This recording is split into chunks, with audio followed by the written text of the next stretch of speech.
ఖండమండలాకారం వ్యాప్తం ఏన చరాచరం తద్విధం దర్శనం ఏన తస్మై శ్రీ గురుదేవ.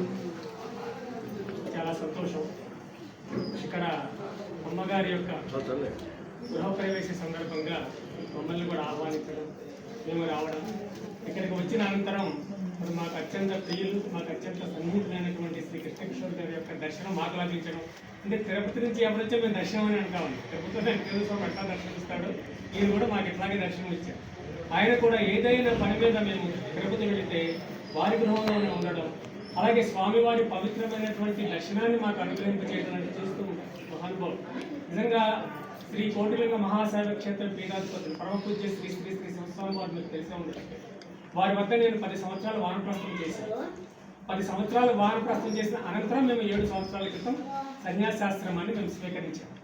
అంటే భగవద్గీతలో ఆయన మీరు బ్రహ్మచారులుగా ఉండండి, అనంతరం యువకులుగా ఉండండి, ఆ తర్వాత వ్యక్తులుగా ఉండండి, ఆ తర్వాత వానప్రస్థం చేయండి, 4వ చతుర ఆశ్రమంగా సన్యాసం స్వీకరించదని ఆ శ్రీకృష్ణ భగవానుడు ఏదైతే వ్యాఖ్యానించాడో అదే మేము ఆచరించాం.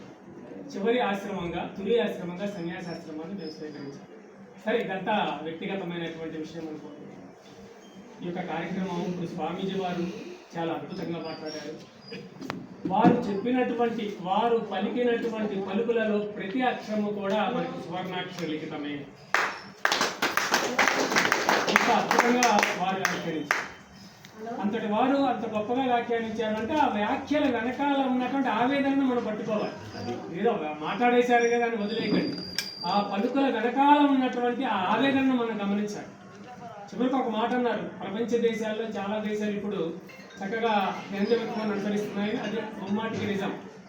ఆఫ్రికా కానివ్వండి, ఆఫ్రికా ఖండంలో ఉన్నటువంటి అనేక దేశాలు కానివ్వండి, ఈ ప్రపంచం మొత్తం మీద ఉన్నటువంటి ఖండాలలో ఆఫ్రికా ఖండం నెంబర్ 1, అది చాలా పెద్దది. ఆ తర్వాత అమెరికా ఖండం, ఆస్ట్రేలియా ఖండం, ఇవన్నీ ఉంటాయి. మన భారతదేశం వచ్చేందుకు ఇది ఉపఖండం. ఈ భారతదేశాన్ని వదిలిపెడితే వీరు చెప్పినట్లుగా ప్రపంచ దేశాల్లో ఉన్నటువంటి చాలా దేశాలు కూడా హైందవత్వంలో ఉన్నటువంటి అత్యంత సనాతనాన్ని కానివ్వండి, అత్యంత ఇచ్చేటటువంటి అత్యంత దైవ అనుగ్రహాన్ని కానివ్వండి, కేవలం సనాతనమైన ధర్మంలో మాత్రమే ఉంది. అందుకనే ఈ సనాతనమైన ధర్మం, హైందవ ధర్మం అని దేన్నైతే అంటామో, ఇదిగో ఫలానా వాడు పెట్టాడు, ఫలానా వాడు దీనికి ఆజ్ఞలు చెప్పడానికి లేదు, ఎవరు పెట్టారో మనకు తెలియదు. పోనీ ఆ టైం ఎవరైనా చెప్పగలరా? ఒక మతం ఉందంటే 1500 సంవత్సరాల క్రితం వచ్చిందని చెప్పగలం. మరి ఒక మతం ఉంది అంటే అదేమిటో నాకు అర్థం కాలేదు. I didn't note it. నాకు అదేమిటో అర్థం కాలేదు. ఎందుకంటే ఈ భారతీయులు ఏమిటంటే వాళ్ళు పుట్టుకతోనే మహాజ్ఞానులు అన్నారు. పుట్టుకతోనే భారతీయులు మహాజ్ఞానులు. ఇక్కడ పసిబిడ్డని కదిలించిన, వృద్ధుడిని కదిలించిన, స్త్రీని కదిలించిన, పురుషుడిని కదిలించిన వారిలో ఉన్నటువంటి జ్ఞానం మనకి ఎవరికీ లేదు. వారు పుట్టుకతోనే జ్ఞానం. అంటే జీసస్ గురించి ఒక మాట చెప్తారు.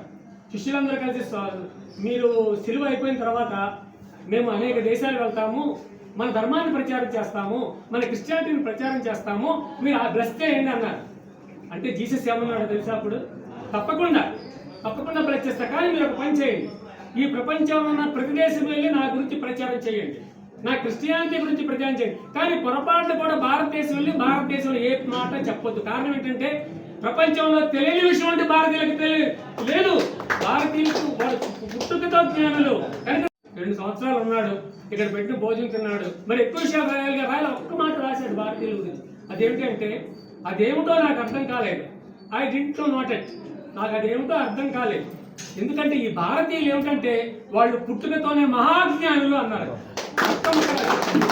పుట్టుకతోనే భారతీయులు మహాజ్ఞానులు. ఇక్కడ పసిబిడ్డని కదిలించిన, వృద్ధుడిని కదిలించిన, స్త్రీని కదిలించిన, పురుషుడిని కదిలించిన వారిలో ఉన్నటువంటి జ్ఞానం మనకి ఎవరికీ లేదు.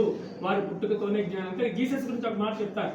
శిష్యులందరూ కలిసి, మీరు సిలువ అయిపోయిన తర్వాత మేము అనేక దేశాలు వెళ్తాము, మన ధర్మాన్ని ప్రచారం చేస్తాము, మన క్రిస్టియానిటీని ప్రచారం చేస్తాము, మీరు ఆ బ్లెస్ చేయండి అన్నారు. అంటే జీసస్ ఏమన్నాడో తెలుసా? అప్పుడు తప్పకుండా బ్లెస్ చేస్తా, కానీ మీరు ఒక పని చేయండి, ఈ ప్రపంచంలో ఉన్న ప్రతి దేశం వెళ్ళి నా గురించి ప్రచారం చేయండి, నా క్రిస్టియానిటీ గురించి ప్రచారం చేయండి, కానీ పొరపాట్లు కూడా భారతదేశం వెళ్ళి భారతదేశంలో ఏ మాట చెప్పొద్దు. కారణం ఏంటంటే ప్రపంచంలో తెలియని విషయం అంటే భారతీయులకు లేదు. భారతీయులకు పుట్టుకతో జ్ఞానులు. కనుక నా గురించి మీరు అక్కడ చెప్పాల్సిన పనే లేదు అన్నాడు. అయినా వాళ్ళు ఏం చేశారు? తమ గురువు ఎవరైతే యేసుక్రీస్తుని వాళ్ళు అనుకున్నారో వాళ్ళు ఆ గురువు మాట తప్పి ఈ భారతదేశం వచ్చి ఇక్కడ నీచమైన ప్రచారం చేయడం మొదలుపెట్టారు. మా దేవుడే సాధ్యవంతమైన దేవుడు అని ఒక పెద్ద అబద్ధాలు చెప్పడం మొదలుపెట్టారు. బట్ జీసస్ ఆ విషయం చచ్చినోడికి ఏం తెలుస్తుంది విషయం తెలియదు. ఆయన తప్పు చేయాలని వదిలిపెట్టేది. ఆయన అన్నాడు భారతదేశం వెళ్ళండి, కానీ నా గురించి ఒక్క మాట కూడా చెప్పొద్దు. భారతీయులు మహాజ్ఞానులు, మీకేమైనా తెలియని విషయం ఉంటే భారతీయులు అన్న వాళ్ళు చెప్తారు.